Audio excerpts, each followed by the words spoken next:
வணக்கம் எக்ஸ்ட்ரீம் தமிழ் மக்களே. இன்னைக்கு நம்ம ரத்தம் தெறிக்க ஒரு கொலவெறியோட எடுத்த கொரியன் படத்தை பத்தி தான் பார்க்க போறோம். பொதுவா ஆக்ஷன் மூவிஸ்ல எல்லாம் ஹீரோஸ் தான் மாஸ் காட்டுவாங்க. ஆனா இந்த படத்துல ஜேம்ஸ் பாண்ட் ஜான் விக்கிக்கே டஃப் கொடுக்குற மாதிரி ஹீரோயின் தான் வெறி ஆட்டம் ஆடி இருக்கா. ஹீரோயின் சின்ன பொண்ணா இருக்கும்போது இவளோட அப்பாவை இவள கண்ணு முன்னாடியே போட்டு தள்ளிடுவாங்க. ஆனா கொன்னது யாருன்னு இவளுக்கு தெரியாது. தன்னோட அப்பாவை கொன்னவனை யாருன்னு கண்டுபிடிச்சு அவனை போட்டு தள்ளுறதுதான் இவளோட வாழ்நாள் லட்சியமே. இதுக்காக இவ ஒரு கேங்ஸ்டர் கூட சேர அங்கதான் இவளோட வாழ்க்கையை மாத்தக்கூடிய பல சம்பவங்கள் நடக்குது. அந்த கேங்ஸ்டர்ல ஹீரோயின் சந்திக்கிற சம்பவங்கள்லாம் என்ன, ஃபைனலா அப்பாவை கொன்னவங்கள பழி வாங்கினாலா இல்லையா அப்படிங்கறத சும்மா தரமான ஆக்ஷனோடவும் கூடவே சென்டிமெண்டோட கலந்து சொன்ன படம் தான் இது. சோ गाइस, இப்போ தான் நம்ம சேனலுக்கு ஃபர்ஸ்ட் டைம் வரீங்கன்னா மறக்காம சப்ஸ்கிரைப் பண்ணுங்க. 2017 ரிலீஸ் ஆன படத்தோட பேரு the villionaires. So welcome to extreme Tamil.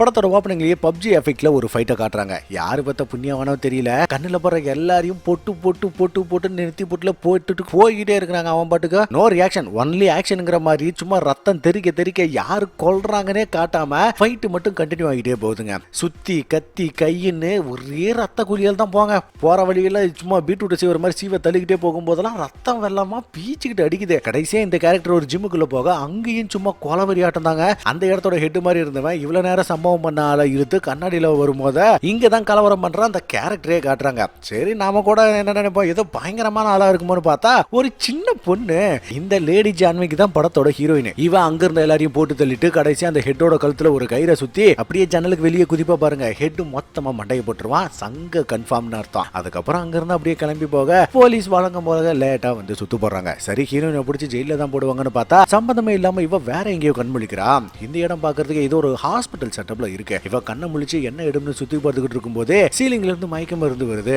அதை சுவாசிச்சு ஹீரோயின் திரும்பவும் மயக்க மருந்துக்கு போக மாஸ்க் போட்ட 4-5 பேர் வந்து தூக்கிட்டு போய் ஹீரோயினுக்கு பிளாஸ்டிக் சர்ஜரி பண்றாங்க. சர்ஜரி முடிஞ்சு அடுத்த சீனே சாப்பிட்டுக்கிட்டு இருக்க மறுபடியும் அந்த மயக்க மருந்து வருது. அப்போ ஒரு பிளாஷ்பேக்ல ஹீரோயின் உட்பட பல பேர் தண்ணிக்குள்ள கட்டி போடுற மாதிரி காட்டுறாங்க. அதே நேரம் மேல ஒருத்தன் டைம் போறத பார்த்துட்டு சில கத்திகளை தண்ணிக்குள்ள வீசவும் தம் கட்ட முடியாம தவிச்சுக்கிட்டு இருந்தவங்க எல்லாம் கயிறை அறுத்துக்கிட்டு மேல வராங்க. இந்த கத்தி வீசினவனா நம்ம கேங்ஸ்டர்னே சொல்லிக்கலாம். இவன் வீசின கத்தியை வச்சு எல்லாருமே மேல வந்துட ஹீரோயினை மட்டும் ஆளைய காணோம். உடனே கேங்ஸ்டர் தண்ணிக்குள்ள குதிச்சு ஹீரோயினை தூக்கிட்டு வந்து சிபிஆர் கொடுக்க ஹீரோயின் நக்கலா சிரிப்பா.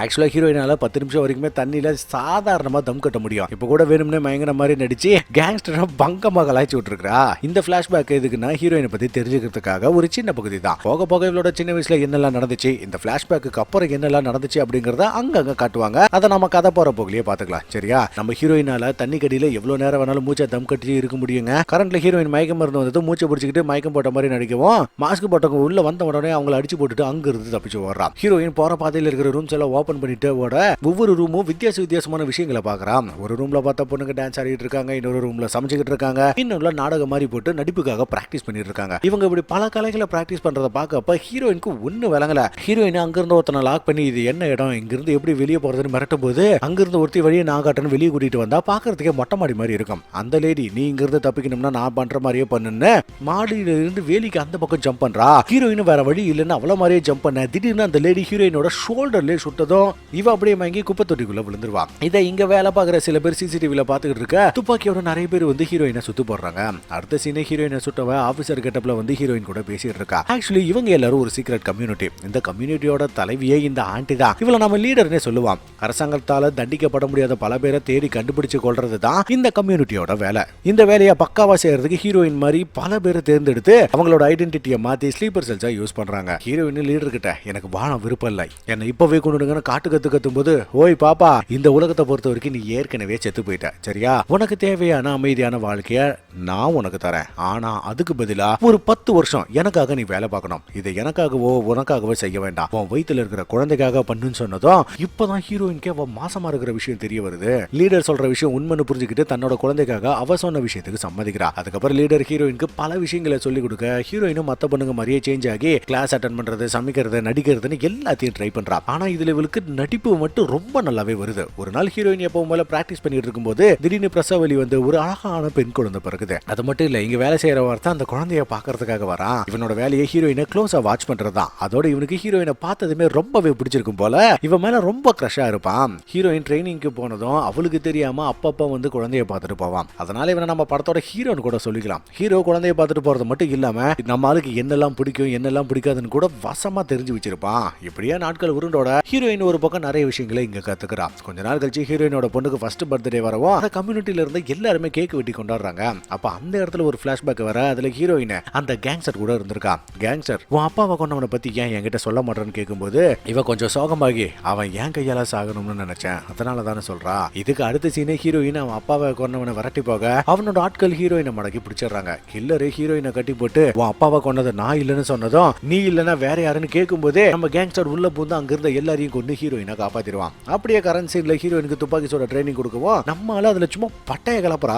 இதை பார்த்த லீடர் இவளுக்கும் இன்னொருத்திக்கும் ஒரு போட்டி நடத்துறா. இவங்க முன்னாடி ஒரு கண்ணை அக்கா பிரிச்சு வச்சு ஆளுக்கு ஒரு புல்லட்டை கொடுத்து யாரு முதல்ல கண்ணை அசம்பிள் பண்ணி சொல்றாங்களோ அவங்க தான் வின்னர்னு சொல்லவும் போட்டி ஸ்டார்ட் ஆகுது. அதே நேரம் பிளாஷ்பேக்ல ஹீரோயின் சின்ன பொண்ணா இருக்கும்போதே நம்ம கேங்ஸ்டர் இதை கத்து கொடுத்து ஒருத்தன் கூட போட்டி நடத்தினதை காட்டுறாங்க. ஹீரோயின் அப்பவே அந்த போட்டியில ஜெயிச்சு எதிரில் இருந்தவனை சுட மனசு இல்லாம பயந்துட்டு இருக்கும்போது கேங்ஸ்டர் அவனை போட்டு தள்ளிட்டு உன் உயிரை காப்பாத்தினது நான் தான், அதனால இனிமே நீ எனக்காக தான் வாழணும்னு சொல்லியிருக்கான். கரண்ட் டைம்ல ஹீரோயின் வேக வேகமா கண்ணை அசம்பிள் பண்ணி அப்ப யோசிச்ச மாதிரிலாம் இல்லாம கொஞ்சம் கூட யோசிக்காம முன்னாடி இருந்தவங்கள பட்டுன்னு போட்டுதல்ல லீடரே அதை பார்த்துட்டு வசந்துருவா. அதுக்காக ஹீரோயின் அவளை கொண்டுட்டா நினைக்காதீங்க. ஏன்னா லீடர் புல்லட் ப்ரூஃப் எல்லாம் போட்டு விட்டு தான் போட்டிவே ஆரம்பிச்சிருக்கா. இதுக்கடுத்து லீடர் ஹீரோயினுக்கு அவளோட ஃபர்ஸ்ட் மிஷனை கொடுத்து இதை மட்டும் நீ முடிச்சிட்டா நீ சுதந்திரமா உன் குழந்தை கூட வாழலாம்னு சொல்லவும் அடுத்த சீனே ஹீரோயின் ஒரு வீட்டுக்கு போறான். அங்க அந்த டார்கெட்டுக்கும் ஹீரோயினுக்கும் பயங்கரமா சண்டை நடக்குங்க. பைபிள் ஹீரோயினுக்கு டஃப் கொடுத்து கதற விட எப்படியோ அடிச்சு பிடிச்சு அவனை கொண்டுடுவா. அப்ப அந்த இடத்துல ஒரு சின்ன பொண்ணு இருக்கு. ஹீரோயினுக்கு அவளோட பிளாஷ்பேக் ஞாபகம் வருது. அதுல ஹீரோயினே சின்ன பொண்ணா இருக்கும்போது டைமண்டுக்காக இவ அப்பாவை இவ கண்ணு முன்னாடியே கொண்டு இருப்பாங்க. ஆனா இவ தான் பாவம் கட்டிலுக்கு அடியில ஒளிஞ்சிருந்து இவ அப்பா சாகிறத கண் முன்னாடியே பார்த்திருப்பா. இப்ப அதே மாதிரி இந்த பொண்ணு அவ அப்பா சாகிறத கண் கூட பார்த்ததும் ஹீரோயின் அவ நிலைமையை நினைச்சு ரொம்பவே கஷ்டப்படுறான். அப்ப செத்து பொண்ணோட ஆளுங்க ஹீரோயினை கொல்ல வரவும் இவ பைக் எடுத்துட்டு அங்கிருந்து தப்பிச்சு போயிருவான். ஆனா அவங்களும் விடாம விரட்டி விட ஒவ்வொருத்தனையும் ரன்னிங்லேயே சும்மா தரமா சம்பவம் பண்ணுவாங்க. படத்துல இந்த சீன்ல உண்மையிலேயே கொலை மாசா இருக்கும். ஒரு கட்டத்துல ரெண்டு பக்கமும் கத்திய வச்சு ஹீரோயினை கொல்ல வரும்போது வண்டியை ஓட்டிக்கிட்டே அவங்களை கிழிச்சு தள்ளுவா பாருங்க. அட்டகாசமா இருக்கும், வெறித்தனமா இருக்குங்க. அப்போ போலீஸ் வேற வந்து குறுக்க வந்து கட்டையை கொடுக்கவும் ஹீரோயின் வண்டியோட தண்ணிக்குள்ள ஜம்ப் பண்ணிடுவா. இந்த இடத்துல ஒரு சின்ன பிளாஷ்பேக். அதுல அந்த கில்லர் ஹீரோயினோட அப்பாவை கொன்னதுக்கு அப்புறம் இவளை ஒரு விபச்சார விடுதியில சேர்த்து விட்டுட்டு போயிட நம்ம கேங்ஸ்டர் தான் அங்கிருந்து இவளை காப்பாத்திருக்கான். இவ அதை நினைச்சு அழுதுகிட்டே தண்ணியில இருந்து வெளியே வர அந்த இடத்துக்கு நம்ம லீடர் வந்து இவளை பிக்கப் பண்ணிக்கிறான். அதுக்கப்புறம் லீடர் சொன்ன மாதிரி ஹீரோயினுக்கு ரிட்டையர்மெண்ட் கொடுத்து வழி அனுப்ப நார்மல் லைஃபை வாழலாம்னு குழந்தையோட ஒரு அபார்ட்மெண்ட்டுக்கு வரான். ஆனா நம்ம லீடர் இவளை கண்காணிக்க ஹீரோவையும் சேர்த்து அனுப்பி வச்சிருப்பான். ஹீரோவா அந்த கம்யூனிட்டியில ஒருத்தன் தான் ஹீரோயினுக்கு தெரியாது. ஏதோ பக்கத்து வீட்டுக்காரன்ற மாதிரி சகஜமா பேசி அவளோட பொண்ணுகிட்டையும் ஃப்ரெண்டாக முயற்சி பண்ணிட்டு இருப்பான். ஹீரோயின் என்னதான் பெருசா அவனை கண்டுக்கலனாலும் அவனாவே வந்து வலிஞ்சு பேசவும் இவளுக்கு கொஞ்சம் இரிட்டேட் ஆகுது. லீடர் ஹீரோவுக்கு ஒரு ஒய்ஃப் இருந்து அவன் இறந்து போனது பிறகு இவன் தன்னந்தனியா இருக்கிற மாதிரி ஒரு செட்டப்பை ரெடி பண்ணிருக்கான். இவனா அந்த கதையை ஹீரோயின் கிட்ட சொல்லி கொஞ்சம் ஓவரா அட்வென்ச்சர் எடுத்துக்க பார்த்தா மூஞ்சில் அடிச்ச மாதிரி கதவை சாத்திட்டு வீட்டுக்குள்ள போயிருவா. ஆனா அப்பயும் பயம்புல அடங்காம ஹீரோயின் ஆர்டர் பண்ண பீஸாவுக்கு பணம் கொடுக்கறது, ஹீரோயினுக்காக பஸ் நிறுத்தி வைக்கிறது, அவங்க கூடவே ஷாப்பிங் பண்றது, குழந்தைங்க கூட விளையாடுறது, மழை பெய்யும் போது கொடையோட வெயிட் பண்ணி இவளை வீட்டுக்கு கூட்டிட்டு வரதுன்னு ஏகப்பட்ட உருட்டுகள் உருட்டி ஒரு கட்டத்துல என்ன எப்படியோ கரெக்ட் பண்ணிடுவான். இதால ஹீரோயினுக்கு அவனை கொஞ்சம் கொஞ்சமா பிடிக்க ஆரம்பிக்க அவன் கூட சகஜமா பழக ஆரம்பிச்சிருவான். இப்போ இவ ஒரு நாடக நடிகையா தான் தன்னோட அடையாளத்தை மாத்தி வச்சிருக்கா. அவன் நடிக்க போற நாடகத்துக்கு ஹீரோவை இன்வைட் பண்ண அவனு அதை பார்த்துட்டு சூப்பரா இருந்துச்சுன்னு பாராட்டிட்டு இருப்பான். அதுக்கப்புறம் ரெண்டு பேரும் ஒரு ஹோட்டல்ல உட்காந்து சாப்பிட்டுட்டு இருக்கும்போது அவனோட டையை பார்த்துட்டு என் ஹஸ்பண்ட் இதே மாதிரி ஒன்று வச்சிருந்ததா சொல்றா. அப்ப பிளாஷ்பேக்ல ஹீரோயின் அந்த கேங்ஸ்டரை கல்யாணம் பண்ணிக்க ரெண்டு பேரும் ஹனிமூனுக்காக சியோலுக்கு வராங்க. இவங்க ஒரு ஹோட்டல்ல சாப்பிட்டு இருக்கும்போது கேங்ஸ்டருக்கு ஒரு போன் கால் வரவும் இவள ரூமுக்கு போக சொல்லிட்டு வெளியே போனவன் திரும்பி வரவே இல்லை. ஆளே அடையாளம் தெரியாத அளவுக்கு எவனோ மூஞ்ச சதைச்சு ஆளை சதைச்சு கொன்னு இருக்கான். அதை பார்த்துட்டு ஹீரோயின் அழுதுகிட்டே கடுப்பாகி இதை பண்ணவங்களை சதைக்காம விட மாட்டேன்னு வெறியோட கிளம்ப. அதுக்கப்புறம் தான் ஸ்டார்டிங்ல இந்த ஃபைட் சீன் தான் கொலமாசான சண்டையோட பார்த்தோம். ஸ்டார்டிங்ல இந்த ஃபைட் சீன் தன்னோட புருஷனை கொன்னவங்கள தான் கொலவெறியோட கொண்டு குமிச்சிருக்காங்க. கரண்ட் சீன்ல ஹீரோவும் இவங்களும் லவ் பண்ண ஆரம்பிச்சிட்டாங்க.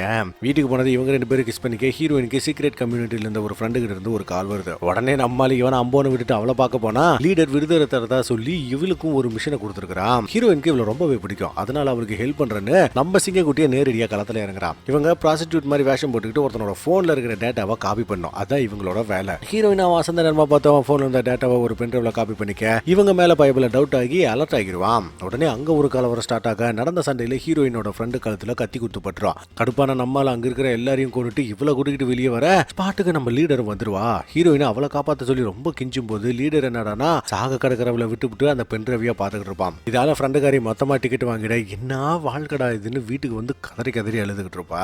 அப்ப ஹீரோ வந்து கொஞ்சம் சமாதானம் பண்ணவும் இவன் லீடர் அனுப்பின ஆளுன்னு கூட தெரியாம அவங்கிட்டயே கல்யாணம் பண்ணிக்கலாமான்னு கேட்டுருவா. ஹீரோவும் அதுக்கு சம்மதிக்க கல்யாண ஏற்பாடெல்லாம் தடபடலாம் நடக்குது. கல்யாணம் நடக்க போற அந்த டைம்ல லீடர் ஹீரோயினுக்கு கால் பண்ணி உடனே நீ பாத்ரூமுக்கு போ, அங்க ஒரு துப்பாக்கி இருக்கும், அதை எடுத்து பக்கத்து பில்டிங்ல சரியா 4th ஃப்ளோர்ல சன்கிளாசஸ் போட்டு இருக்கிறவன போட்டு தள்ளுன்னு சொல்றா. லீடரை பகச்சிக்கிட்டு வாழ முடியாதுன்னு ஹீரோயினுக்கு ரொம்ப நல்லாவே தெரியும். அதனால அவ சொன்ன மாதிரி பாத்ரூம்ல இருக்கிற கண்ணை எடுத்து யாரை சொல்ல சொன்னான்னு பார்த்தா அங்க செத்து போன நம்ம கேங்ஸ்டர், அதாவது இவளோட புருஷன் நிப்பான் பாருங்க, மரண ட்விஸ்டா இருக்குங்க. இவனை உயிரோட பார்த்த பதட்டத்துல ஹீரோயின் குறி மிஸ் ஆகிட அவனோட ஆளுங்களாம் அலர்ட் ஆயிடுவாங்க. உடனே இவ கண்ணை மறைச்சு வச்சுட்டு மனமடிக்க வந்துற பிளான் படி கல்யாணம் நடக்குது. கேங்ஸ்டர் இங்க இருந்தா சுட்டு இருப்பாங்கன்னு சரியா கணிச்சு அங்க வந்து எல்லாரையும் பார்த்துட்டு ஹீரோயினோட படத்தையும் பாக்குறான். ஆனா ஹீரோயின் பிளாஸ்டிக் சர்ஜரி பண்ணதுனால இவனுக்கு அவ்வளவு அடையாளம் தெரியல. அதனால இவளை பத்தி தெரிஞ்சுக்க இவளோட எல்லா நாடகத்தையும் மிஸ் பண்ணாம பார்த்து பின்னாடியே ஃபாலோ பண்றான். இவன் ஃபாலோ பண்றது தெரிஞ்சாலும் ஹீரோயின் அதை பெருசா காட்டிக்காத மாதிரி தான் இருப்பான். அடுத்த சீன்ல ஹீரோவும் ஹீரோயின் ஒரு ஹோட்டல்ல உட்காந்து பேசிக்கிட்டு இருக்கும்போது ஹீரோவுக்கு லீடர் கிட்ட இருந்து கால் வந்ததும் அவன் போன் பேச சைட்ல போயிருவான். அப்ப அங்க வந்த கேங்ஸ்டர் ஹீரோயினை கன் பாயிண்ட்ல உட்கார வச்சு பேச ஆரம்பிக்க ஹீரோயின் அவன் யாருன்னே தெரியாத மாதிரி நார்மலா பேசினதும் சந்தேகத்தோட எழுது போறான். இங்க ஹீரோ லீடர் கிட்ட நம்மளுக்கு கொடுக்கப்பட்ட லாஸ்ட் டார்கெட் யாருன்னு விசாரிக்கும். நீ என்ன கேள்வி எல்லாம் கேக்குற, நீ போனதை அவளை லவ் பண்ற மாதிரி நடிக்க மட்டும் தான், அதனால ஒழுங்கா அதை மட்டும் செய்யணும் சொல்றா. அப்ப இவன் பேசுறத கேங்ஸ்டரோட ஆள் ஒருத்தன் ரெக்கார்ட் பண்ணிட்டு இருக்க, அதை நம்ம கேங்ஸ்டரும் கேட்டுட்டு இருப்பான். இவன் பேசினதை கேட்டதுமே ஹீரோயின் யாருங்கிறது உண்மை புரிஞ்சு போகுது. அடுத்த நாள் ஹீரோயின் நாடகம் போட்டு ரெடி ஆகிட்டு இருக்க லீடரோட கம்யூனிட்டில இருந்து இன்னொருத்தி இங்க வந்திருப்பா. இவ ஹீரோயின் கிட்ட நீ மிஸ் பண்ண டார்கெட் இப்ப எனக்கு வந்துருச்சுன்னு சொல்லிட்டு போக யாரோ ஒரு ஃபேன் அனுப்புனதா ஒரு லெட்டர் வருது. அந்த லெட்டருக்குள்ள ஒரு பென்ட்ரைவ் இருக்கும். ஹீரோயினும் அதை யாருக்கும் தெரியாம எடுத்துட்டு போய் ஒரு கம்ப்யூட்டர் சென்டர்ல ஓபன் பண்ணுவா. அதுல ஹீரோ லீடர் கிட்ட பேசிக்கிட்டு இருந்த ஆடியோ இருக்கு. ஹீரோவும் லீடரும் சேர்ந்து போட்ட நாடகம் தெரிஞ்சு போகுது. இது போதாதுன்னு அந்த கடுப்புல ஒரு பொண்ணு உங்களை கொல்ல வரான கேங்ஸ்டருக்கு திருப்பி மெசேஜ் அனுப்பிடுறா. இதை பார்த்தா கேங்ஸ்டர் கொல்ல வந்த பொண்ணை பிடிச்சி மேதின்னு மேதிக்க அவன் நெக்லஸ்ல இருந்த கேமரா மூலியமா லீடர் அதை பார்த்துட்டு ஹீரோயின் மேல செம்ம கடுப்பாகிறா. அடுத்த நாள் கன் பாயிண்ட்ல ஹீரோயினை ஒரு இடத்துக்கு கூட்டிட்டு போக கேங்ஸ்டர் அவன் ஆளுங்களோட வந்து லீடர் அடிச்சு போட்டுட்டு ஹீரோயினை அங்கிருந்து கூட்டிட்டு போயிருவான். இப்ப ஹீரோயினுக்கு லீடர் கெட்டவங்கிற மாதிரி தெரிய கேங்ஸ்டர் நல்லவன்னு நம்பி அவன் கூட போயிருவா. கேங்ஸ்டரும் அவளை கீழே இறக்கி விட்டுட்டு கையில ஒரு கண்ணை கொடுத்துட்டு கிளம்ப ஹீரோயின் வேகமா வீட்டுக்கு வரும்போது வீடு ஒட்டு மொத்தமா வெடிச்சு செதறது. அப்படி வெடிக்கும் போது ஹீரோ ஜன்னல் வழியே இவன் பொண்ணோட பறந்து வந்து வெளியே விழுக அந்த இடத்துல ஹீரோவும் இவன் பொண்ணு இறந்து போறாங்க. இதை பார்த்துட்டு இவன் அப்படியே நொந்து போய் மனசு வெந்து போய் அழுவா பாருங்க, பார்க்கவே கொடுமையா இருக்கும். ஹீரோயினை இது எல்லாத்துக்கும் காரணம் லீடர் தானே நினைச்சு கொலை வரியில அவங்க இடத்துக்கு வர அங்க இருந்தவங்க எல்லாம் இவளை கொல்ல பார்ப்பாங்க. ஆனா லீடர் இங்க பாரு, அவசரப்படாத பொறுமையாரு, நீ இங்க பாக்குற எதுவுமே உண்மை இல்லைன்னு குண்டு வெடிக்கிறதுக்கு முன்னாடி நடந்ததை சிசிடிவி ஃபுட்டேஜ்ல காட்டுறான். அதுல ஹீரோ இவ பொண்ணோட வீட்டுக்குள்ள வர அங்க அவனுக்கு முன்னாடி நம்ம கேங்ஸ்டரோட ஆளுங்க நிப்பாங்க. அவங்க ஹீரோவை அடிச்சு குழந்தைய கொல்ல போக அதுல ஒருத்தன் எங்க பிளான் படி ஹீரோயின் அன்னைக்கே செத்து இருக்கணும், ஆனா அவ தப்பிச்சிட்டா, இப்ப அவ பொள்ளைய கொல்ல போறோம்னு சொல்லியிருக்கான். அதுக்கு ஹீரோயின் அவ அப்பாவை கொண்டவனை கண்டுபிடிச்சு கண்டிப்பா கொல்லுவா. ஆனா இந்த பொண்ணு ஏன் குழந்தை இல்ல, இவ உன் தலைவனோட பொண்ணு தானே சொன்னதும் கேங்ஸ்டர் அது அவனோட பொண்ணுன்னு தெரிஞ்சுமே அவங்கள கொல்ல சொல்லிடுறான். ஹீரோவும் குழந்தைய காப்பாற்ற எவ்வளவோ போராட ஹீரோயின் அங்க வரும்போது அவ கண்ணுக்கு பாக்குற மாதிரியே வீட்டை வெடிக்க வைக்கிறாங்க. அப்பதான் ஹீரோ குழந்தையோட ஜன்னல் வெளியே ஜம்ப் பண்ணிருக்கான். இருந்தாலும் குண்டு வெடிச்ச எஃபெக்ட்ல 2 பேருமே இறந்திருக்காங்க. இதெல்லாம் ஹீரோயின் பார்க்கணும்னு தான் கேங்ஸ்டர் வப்படியா இவளை இறக்கி விட்டுட்டு போயிருக்கான். அது போக லீடர் இன்னொரு வீடியோ பிளே பண்ணா அதுல ஹீரோ இங்க வந்து ஹீரோயினை காதலிக்கிறதாகவும் அவ சந்தோஷமா வாழணும்னு சொன்னதையும் பிளே பண்ணி காட்டவும் இதை பார்த்துட்டு இவ அப்படியே நொந்து போயிருவாங்க. ரொம்ப கஷ்டப்பட்டு அழுவுறா. அதுக்கப்புறம் என்ன பயங்கர வெறியோட தன்னோட வாழ்க்கையை வீணாக்குன கேங்ஸ்டரை கொல்லணும்னு அவனை தேடி அவனோட இடத்துக்கே போறா. ஹீரோயின் எதிர் பில்டிங்ல இருந்து கேங்ஸ்டர் பில்டிங்க்கு காரை கொண்டு போய் சொருவி செம்மையா மாஸ் என்ட்ரி கொடுப்பாங்க பாருங்க. அதெல்லாம் அட்டகாசமா இருக்கும். இதுக்கு மேல என்ன கலவரம் தான். ஹீரோயினுக்கும் கேங்ஸ்டர் ஆளுங்களுக்கும் மரணமான கன் ஃபைட் எல்லாம் நடக்க நம்ம ஆளு முகத்துல எந்த ஒரு எக்ஸ்பிரஷனுமே காட்டாம கண்ட மேனிக்கு எல்லாரையும் சுட்டு தள்ளிக்கிட்டு கேங்ஸ்டர் இருக்கிற இடத்துக்கு போறா. கேங்ஸ்டர் எவ்வளவு பார்த்ததும் கத்தி எடுத்துட்டு முன்னாடி வர ஹீரோயினை டேய் இது வரைக்கும் நீ என்ன ஒரு முறை கூட காதலிக்கலையான்னு அழுதுகிட்டே கேட்கறா. அதுக்காக நான் உன்னை காதலிச்சேன், ரொம்ப அதிகமா காதலிச்சேன், உன் அப்பாவை நான் தான் கொன்னேன், எங்க அது உனக்கு தெரிஞ்சிருமோன்னு தான் நான் செத்த மாதிரி நடிச்சு உன்கிட்ட இருந்து விலகணும்னு சொல்றான். ஆக்சுவலா ஹீரோயின் கேங்ஸ்டர் கூட சேர்ந்ததே அவளோட அப்பாவை கொன்னவனா பழி வாங்கணும்னு தான். இப்ப இவன் தான் தன்னோட அப்பாவை கொன்னவன்னு தெரிஞ்சதும் இன்னும் வெறியாகி 2 பேருக்குமே கத்தி சண்டை ஆரம்பிக்குது. 2 பேரும் ரொம்ப நேரமா விடாம டஃப் கொடுத்து சண்டை போட்டுக்கிட்டே இருக்க 2 பேருமே ஜன்னலை உடச்சுக்கிட்டு கீழே விழுந்துருவாங்க. அப்ப கேங்ஸ்டரோட ஆளுங்க ஒரு பஸ்ஸோட வந்து அவனை கூட்டிட்டு தப்பிச்சு போகும்போது ஹீரோயின் அவங்களை விரட்டி போறப்ப ஒரு கார் வந்து இவன் மேல மோதிடுது. தலைவி அப்பையும் கண்டுக்காம அதே கார் காரை எடுத்துட்டு வெறி கொண்டு வரட்டவா பாருங்க. அதெல்லாம் பார்க்கும்போது உண்மையாலுமே கூஸ் பம்ப்ஸ் வருதுங்க. ஹீரோயின் கார் கண்ணாடியை சுத்திய வச்சு உடைச்சிட்டு கையில ஸ்டேரிங்க வளைச்சிக்கிட்டு பேனட்ல உட்காந்து அவங்கள வரட்டி போவா பாருங்க. சும்மா தரமான சீனா இருக்கும். காரு பஸ் பக்கத்துல போனதும் பஸ்ஸுக்குள்ள தாவி குதிச்சு சும்மா கத்திய வச்சு போலன்னு பொழந்து எல்லாத்தையும் பொழந்து தள்ளுறா. இந்த ஃபைட்டிங் சீனை பஸ்ஸுக்கு உள்ளியும் வெளியும் கேமராவை கொண்டு போய் வேற லெவல்ல தரமா காமிச்சிருப்பாங்க. ஹீரோயின் எல்லாரையும் கொண்டுட்டு மறுபடியும் கேங்ஸ்டரை கொல்ல போக அவன் இவளை போட்டு செம்ம பொழந்து பயங்கரமா டஃப் கொடுப்பான். ஹீரோயினை விடாம சண்டை போட்டு ஒரு கட்டத்துல டிரைவரோட கையை துண்டா வெட்ட பஸ் ஆக்சிடென்ட் ஆகி மண்ண கவிருது. இதுல 2 பேருமே மயங்கி போக கொஞ்ச நேரம் கழிச்சு மயக்கம் தெளிஞ்சுதான் ஹீரோயின் திரும்ப அவனை கொல்ல போறப்ப அவனை கொல்லறதுக்கு மனசு வராம கையெல்லாம் நடுக்குது. கேங்ஸ்டர் ஏன் என்னாச்சு, உனக்கு ஏன் கை நடுக்குது, என்ன கொல்லுன்னு திமுறாவே பேச ஹீரோயின் சுத்திய வச்சு ஒரே போடு மொத்தமா சோழி முடிஞ்சு. அந்த சம்பவத்தை சிறப்பா பண்ணிட்டு பஸ்ஸை விட்டு வெளியே வர வழக்கம் போல காவல்துறை தன்னோட கடமையை செய்ய கடைசியா வருது. அந்த நேரத்துல ஹீரோயின் கொலவெறியோட கெத்தா சிரிக்கிறா. இதோட படமும் முடியுது. படத்தை முன்ன பின்ன மாத்தி காமிச்சதுல நிறைய குழப்பம் வந்திருக்கும். எண்டிங்ல ஓவரால் எக்ஸ்பிளனேஷன் என்ன அப்படின்னாக்கா ஹீரோயினோட அப்பாவை கொன்னதே அந்த கேங்ஸ்டர் தான். ஆனா ஹீரோயின் இது தெரியாமையே அவனை லவ் பண்ணிருக்கா. கேங்ஸ்டர் உண்மையாதான் லவ் பண்ணிருப்பான். ஆனா எங்க உண்மை தெரிஞ்ச நம்மள வெடுத்துருவாளோன்னு பயந்து செத்த மாதிரி சீன் கிரியேட் பண்ணி ஹீரோயினே அவனுக்காக பழி வாங்குற மாதிரி எதிரி டீம் கிட்ட போற மாதிரி செட் பண்ணிருக்கான். இதுல ஹீரோயின் சாகிறது தான் அவனோட பிளானா இருந்துச்சு. ஆனா ஹீரோயின் எல்லாரையும் பிரிச்சு மேய்ஞ்சு விட்டு வரவும் அந்த நேரத்துல சரியா சீக்ரெட் கம்யூனிட்டி வந்து நம்ம ஹீரோயினை தூக்கிட்டு போய் அவ செத்த மாதிரி செட் பண்ணிடுறாங்க. கேங்ஸ்டரும் அவ செத்து போயிட்டான்னு நம்பி வெளியில வந்து தன்னோட ஐடென்டிட்டியை திருப்பி காட்ட ஹீரோயினோட போராத காலம் திரும்பவும் கேங்ஸ்டர் இவ வாழ்க்கைக்குள்ள வந்து மிகப்பெரிய கலவரத்தை பண்ணிட்டான். அப்பாவை கொன்னதுக்கு கூட மன்னிச்சிருப்பா. ஆனா பொண்ணை கொண்டுட்டானே சும்மா விட முடியுமா? மொத்தமா அவன் கூடத்துக்கு சங்கோதர மாதிரி ஆயிடுச்சு. சரி மக்களே, படத்தை பார்த்துட்டு சும்மா மட்டும் பார்க்காம சப்ஸ்கிரைப் பட்டனையும் கூடவே முக்கியமா லைக் பட்டனையும் தட்டி விடுங்க. ஏன் அப்படின்னாக்கா அப்போதான் நீங்க பாக்குற மாதிரி இந்த வீடியோவை நிறைய பேர் பார்க்க முடியும். அப்படி இல்லைன்னா பாமா பார்சல் பண்ணி உங்க வீட்டுக்கு அனுப்பிச்சு விட்டுருவோம், பாத்துக்குங்க.